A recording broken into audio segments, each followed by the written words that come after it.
Okay, so we just completed day one of the Energy Drone and Robotics Summit 2025.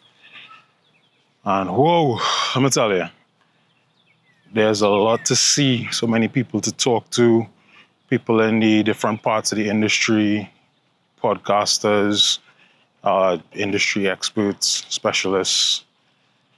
I have a whole lot of editing to do all here. And there's so much more stuff to shoot as well.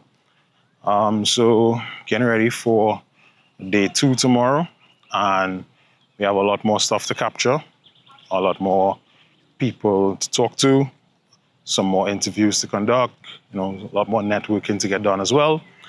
And then of course there's the after party. Can't leave that part out. So yeah, hope you all enjoy the coverage of the event. And I'm just going to leave you all with some footage of the waterway at the Woodlands. Enjoy.